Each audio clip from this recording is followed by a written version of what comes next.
to talk about how lymphocytes are activated, and we are going to talk about adaptive immune responses.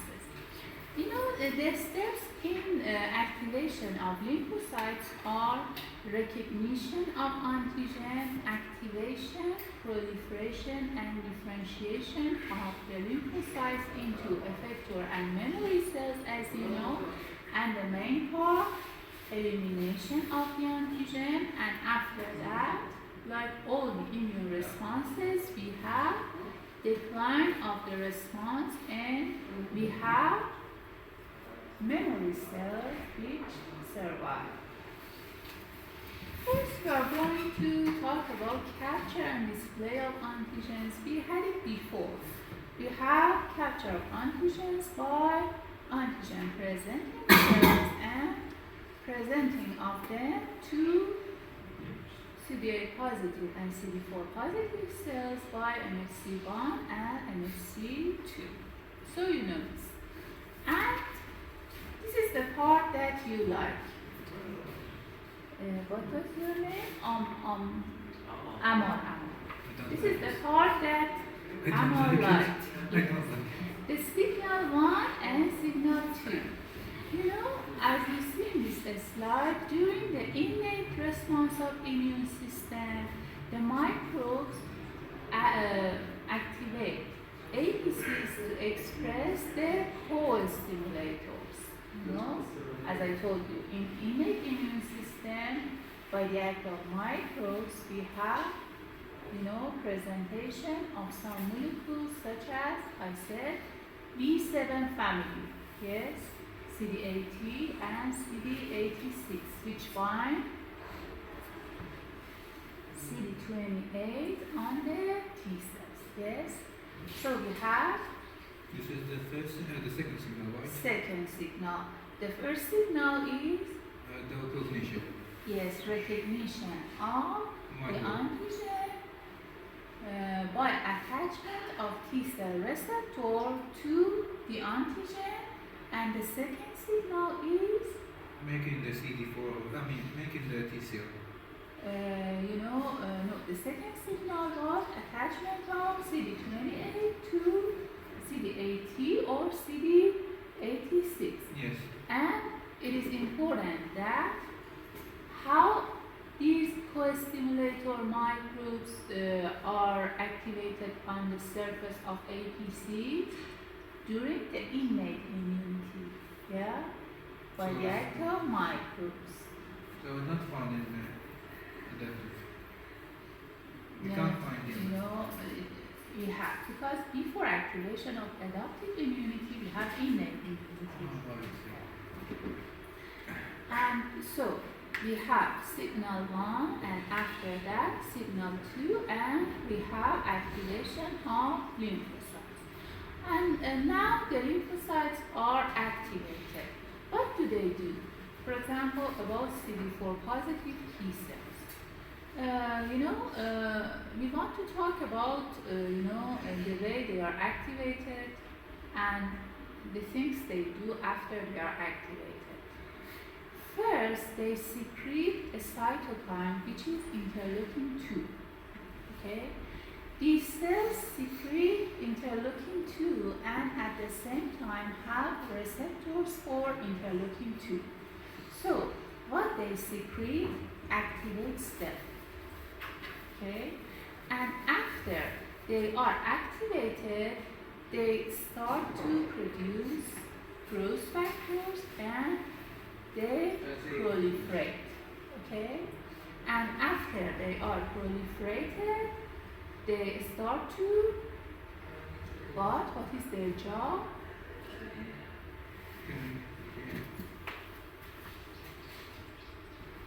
About CD4 positive T cells. Inflammation by production of cytokines. And how about CD8 positive T cells? They do the cytotoxic job. Yes? Okay. So about helper T cells, we have production of cytokines. We some molecules which are present on the surface of T cells, which are called CD40 ligand. And this CD40 ligand attach CD40 on the surface of macrophage or B cells. And by this interaction, the B cell or macrophage is activated. Okay? And this is very important. You should remember this act of CD40 and CD40 ligand, because it is important in understanding the immune deficiency syndromes or diseases, because in some of them, the impaired part is the CD40 ligand or CD40, okay?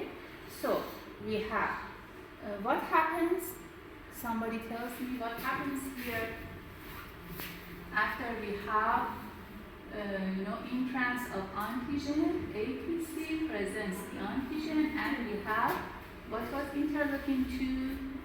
It is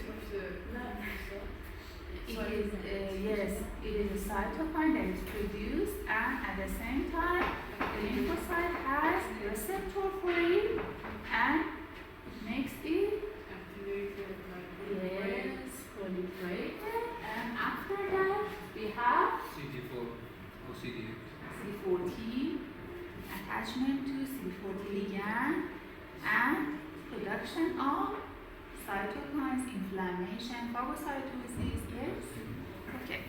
And as you remember from the heart inflammation, we have different types of T helper cells, yes? T helper 1, T helper 2, T helper, hello. Where are you? Yes, late. Very late. Second session is yes. This one. Second session.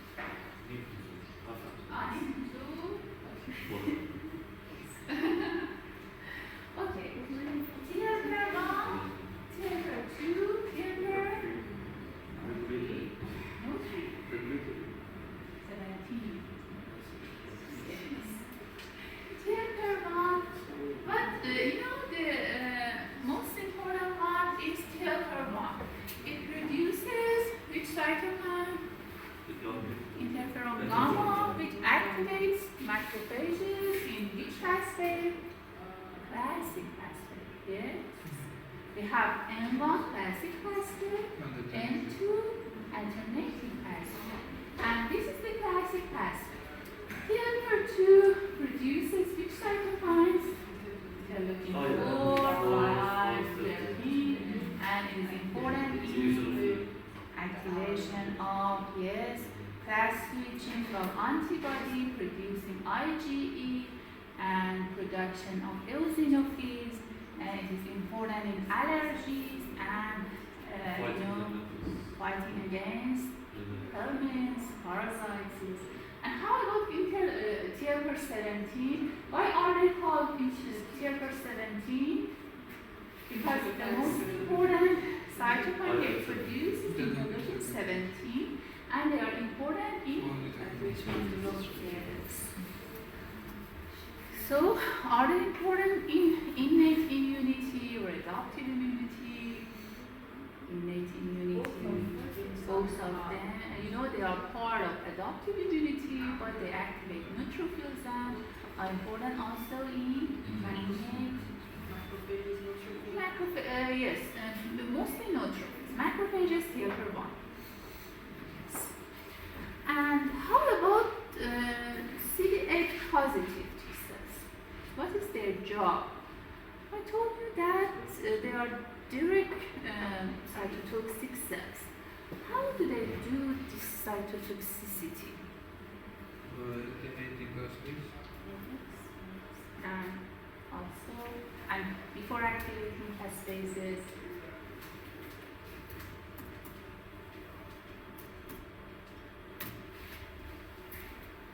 how do they kill the microbes before activating? Not microbes, cells that are infected with microbes. They have a system which is called perforin granzyme system. They have perforin and granzyme. You know, perforin for making a hole in the surface of the cell, and granzyme is then activated and it activates caspases. Yes? So you should remember this perforin granzyme system. You're speaking of lysosome? Lysosome? No, not lysosome. Simple chemicals. I mean, same mechanism. It's not what, like what happens in necrosis, the granzyme, for example, lyses the cell content. No, it activates autophagy. Because this is a positive T cell.